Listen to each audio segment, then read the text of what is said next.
रुको, अगर तुम डरते नहीं हो तभी ये वीडियो देखना, क्योंकि आज जंगल में ऐसा हुआ जिसे देखकर जंगल का राजा शेर भी डर गया।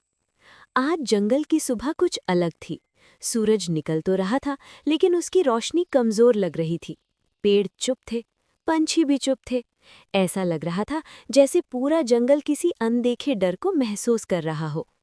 हरे भरे जंगल के बीच एक छोटा सा हिरण धीरे धीरे चल रहा था।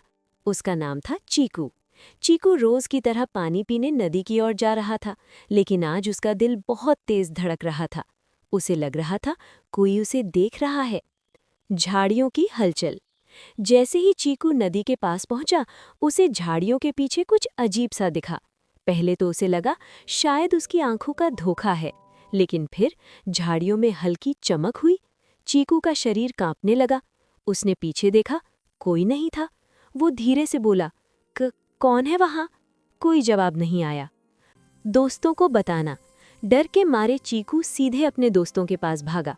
खरगोश गोलू, तोता मिट्ठू और बंदर बबलू सब पेड़ के नीचे खेल रहे थे। चीकू हाँफते हुए बोला, "मैंने झाड़ियों के पीछे कुछ चमकता देखा है और मुझे बहुत डर लग रहा है।" गोलू हंस पड़ा, "अरे डरपोक कहीं का, वो जुगनू होंगे।" बबलू बोला, "या फिर कोई टूटा हुआ शीशा।" सब हंसने लगे, लेकिन चीकू नहीं हंसा। जंगल कांप उठा। अचानक धड़ाम, धरती जोर से हिलने लगी। पेड़ झुकने लगे, पंछी उड़ गए। जानवरों की हंसी एक पल में डर में बदल गई। मिट्ठू चिल्लाया, "ये क्या हो रहा है?" हवा तेज चलने लगी, झाड़ियों की चमक और तेज हो गई। अब सब डर चुके थे। शेर की एंट्री। तभी झाड़ियों के पीछे से भारी कदमों की आवाज आई। धप धप। सब जानवर सन रह गए। और फिर बाहर आया जंगल का राजा शेर। लेकिन आज शेर दहाड़ नहीं रहा था। उसकी आंखों में डर था, चिंता थी। शेर ने गंभीर आवाज में कहा, "अगर ये बाहर आ गया तो पूरा जंगल खतरे में पड़ जाएगा।" अब कोई नहीं बोला। सबकी सांसें रुक गईं। सबसे डरावना पल। झाड़ियों की चमक अब बहुत तेज हो चुकी थी। चीकू आगे बढ़ा। उसका दिल जोर जोर से धड़क रहा था। शेर बोला, "रुको, पीछे हटो।" लेकिन तभी झाड़ियों से एक बड़ी परछाई बाहर आई। सब जानवर चीख पड़े, कुछ भाग गए, कुछ पेड़ों पर चढ़ गए। सच सामने आया।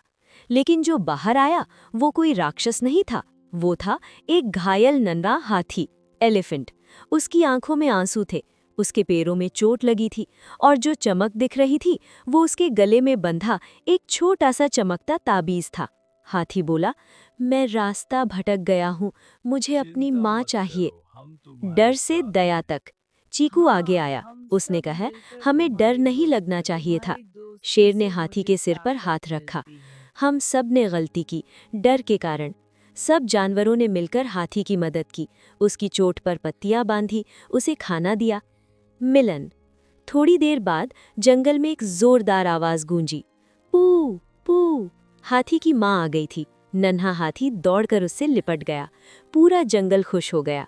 सीख। शेर ने सबको देखकर कहा, "डर हमेशा सच नहीं होता और हर चमक खतरा नहीं होती।" चीकू मुस्कुराया।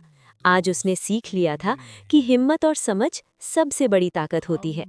अगर आपको ये कहानी पसंद आई तो लाइक करें और ऐसी ही प्यारी कहानियों के लिए चैनल को सब्सक्राइब करें। हार्ट।